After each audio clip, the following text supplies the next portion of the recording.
Bonjour à toutes et à tous. Aujourd'hui, je vous propose de regarder la qualité de vie au travail, ou QVT, sous l'angle de la santé au travail. Pourquoi ce choix? Parce qu'au-delà des actions ponctuelles ou des dispositifs de bien-être, la santé au travail offre une approche globale, à la fois scientifique, humaine et organisationnelle, qui replace l'équilibre entre le travail et la santé au cœur du collectif. Je vous invite à explorer ensemble ce lien étroit entre qualité de vie, prévention et santé durable au travail. Dans ce début de XXIe siècle, nous vivons une accélération sans précédent des transformations sociales et sociétales. Sur le plan social, les repères changent. Le sens du travail est questionné, la frontière entre vie professionnelle et vie personnelle devient plus poreuse, et chacun doit faire preuve d'une adaptabilité constante.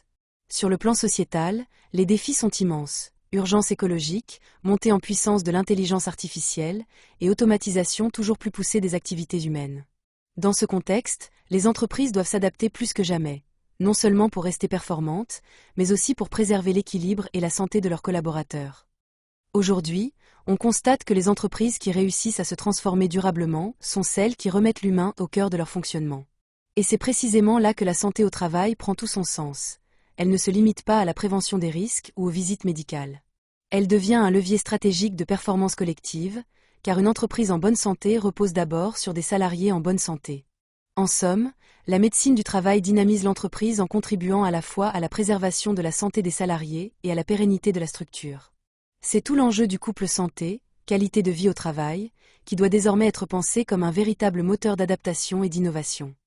Pour passer d'une intention à une véritable démarche de prévention concrète, le service de santé au travail a structuré son action autour d'un cycle de 3 ans. La première année est consacrée à une étape essentielle, l'étude des risques de survenue des TMS, les troubles musculo-squelettiques. Concrètement, cela consiste d'abord à identifier et classer les postes de travail où les contraintes physiques sont les plus marquées. Ensuite, à réaliser une analyse médicale dynamique des tâches effectuées, c'est-à-dire observer, comprendre et quantifier les contraintes en situation réelle. Enfin, on formule des préconisations d'amélioration en concertation avec l'entreprise et les salariés. Pour garantir la pertinence et la faisabilité des actions, il est souvent utile d'y associer un avis ergonomique qualifié, surtout pour les étapes d'analyse et de proposition. La deuxième année du cycle est consacrée à l'étude des risques psychosociaux, les RPS. Après avoir travaillé sur les contraintes physiques, on s'intéresse ici aux facteurs humains et organisationnels qui peuvent fragiliser la santé mentale au travail. Cela commence par un inventaire médical des sites les plus concernés, à partir de différents indicateurs objectifs. Données issues des visites médicales, taux d'absentéisme, retour d'enquêtes internes de type Serena par exemple. Ensuite, une analyse pluridisciplinaire est menée. Elle croise les regards médicaux, infirmiers, psychologiques, ergonomiques et sociaux pour comprendre l'origine des risques. Enfin, des préconisations concertées sont élaborées avec l'entreprise, conformément à l'article L4622-2 du Code du travail, qui rappelle que la prévention des risques, y compris psychosociaux, fait partie intégrante de la mission du service de santé au travail. La troisième année du cycle est celle de la synthèse et de l'évaluation.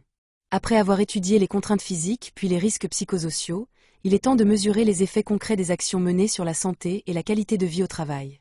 Cette évaluation prend en compte plusieurs dimensions.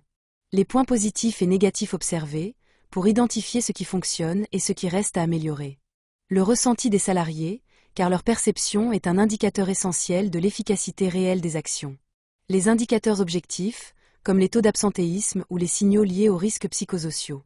Et enfin, l'impact global sur l'entreprise, en termes de climat social, de performance et de cohésion d'équipe. L'objectif, c'est d'inscrire cette démarche dans une amélioration continue, où chaque cycle de 3 ans devient une étape vers une entreprise plus durablement saine. Pour mener à bien ce cycle de 3 ans, il est évident qu'il faudra du temps, de la persévérance, et surtout une implication collective.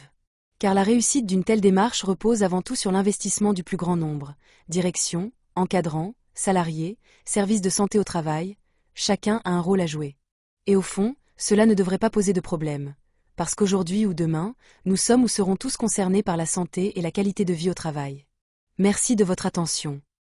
Cette présentation vous est proposée par la Mutualité sociale agricole de Haute-Normandie, dans le cadre de notre mission d'accompagnement. N'hésitez pas à solliciter votre service de santé au travail, ainsi que votre conseiller prévention pour un appui personnalisé.